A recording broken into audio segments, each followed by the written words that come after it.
Childlike adults see what matters. And they see what matters because they've gotten rid of what doesn't. What doesn't matter?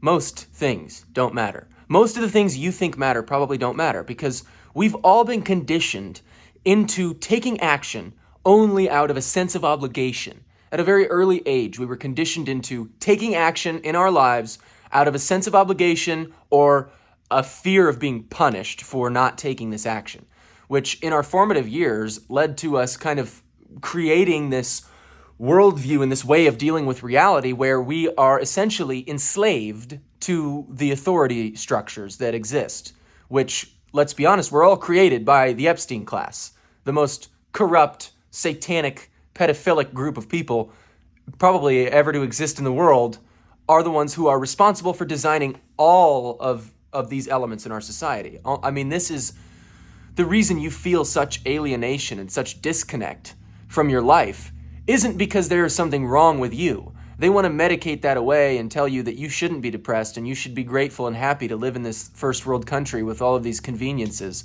But they neglect to mention the fact that these conveniences are probably actually the thing that's causing you to feel such misery, such purposelessness. You know, they've got you sick. They've got you poisoned. You know, fast, cheap dopamine, fast, cheap food.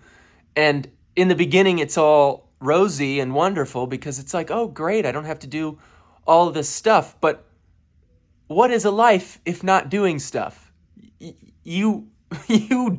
That's what the purpose of a human being is. And children know that intuitively. Children understand that because they are viewing the world as a playground. They're looking at it as a place of play because they haven't been conditioned into this sort of slave mentality that we've been conditioned into, that the common average person has been conditioned into by public education, by corporate structures, by our economy. Those children have not yet been taught that they should only do things for other people, for authority figures, out of obligation, or out of fear. Those early years in those public education settings taught them that they shouldn't trust their intuition and they shouldn't follow their heart, because if they did, they wouldn't survive material reality. Which brings me to my next point. They taught you at a young age, before you were able to really dissect it properly, that there's a false dichotomy. They presented you with a false dichotomy. They said, you can either exist in this childlike state of play and joy and abundance and freedom and love and peace and happiness, or you can be a responsible adult and you can contribute to society and learn about quarterly reports and blah, blah, blah, blah, blah. They told you that was the two choices. Well, I'm here to tell you that it is not two choices. These are not mutually exclusive things. They are teamed, all right? Because here's the thing.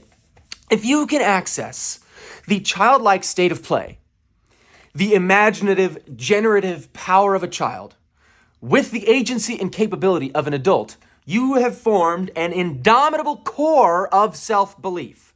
This indomitable core of self-belief is the secret to making all of your dreams come true. Because your beliefs are what shape your reality, your vibration. Aligning yourself with the natural childlike state of play, the divine child archetype, like Carl Jung talks about, you will access the state of the magician. You will create your reality because you're aligned with reality. The kingdom of heaven is within you. You are the one who has blocked it out. You are also the one who can access it again. So today, your homework is to reconnect to whatever it was that made you feel joy as a child.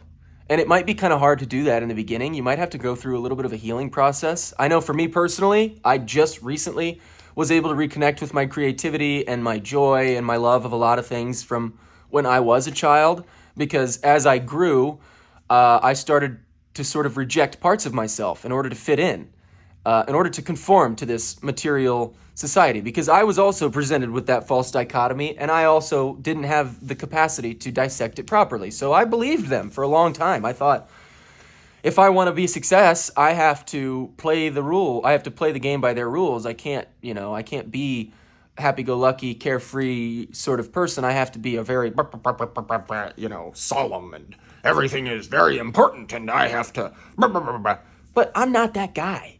And I think that the reason people are so unhappy is because nobody's really that guy, except for the Epstein class.